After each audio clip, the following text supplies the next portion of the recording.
On continue avec les phénomènes dangereux pour l'aéronautique, les phénomènes météo dangereux pour l'aéronautique plutôt masculin. Et aujourd'hui, on va voir le cisaillement. Alors, quelle est, à votre avis, la différence entre un cisaillement et une rafale?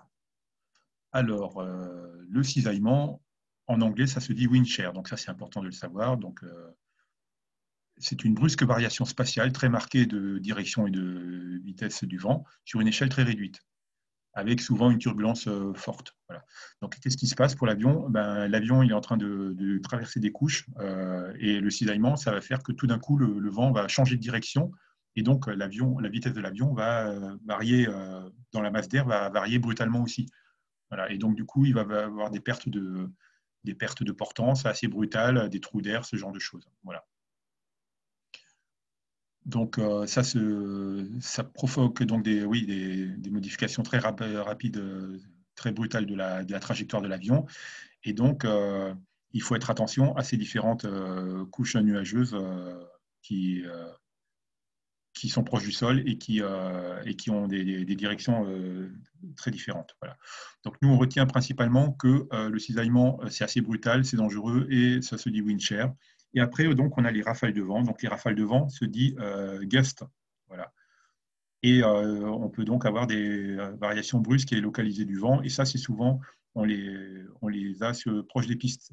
Donc le contrôleur peut par exemple vous dire que là, vous l'avez par exemple dans l'exemple 220, vous avez un vent du 220 pour 18 nœuds, gusting 25 nœuds. Donc un vent du 220 pour 18 nœuds avec des rafales à 25 nœuds. Donc ça veut dire que le vent, la force du vent peut varier assez brutalement, quoi. Voilà. Là, c'est plutôt la force que la direction. Voilà. Donc, voyons voir ce que ça donne pour les questions d'examen. Et donc, on va voir qu'on a principalement des questions de vocabulaire. Donc, un message de la tour vous prévient d'un danger. Il comporte le mot gust. Cela concerne, donc gust, c'est des rafales de vent. Le mot wind shear concerne un terme de navigation concernant la dérive du vent, un terme de connaissance des aéronefs désignant la forme particulière d'une aile, un terme d'aérodynamique lié à l'écoulement laminaire sur un profil, un terme météorologique concernant les cisaillements de vent. Donc c'est le terme météorologique, réponse D. D'accord. Et de nouveau une question, une question d'anglais en 2016, qui est tombée en 2014, en 2012, en 2010, voilà.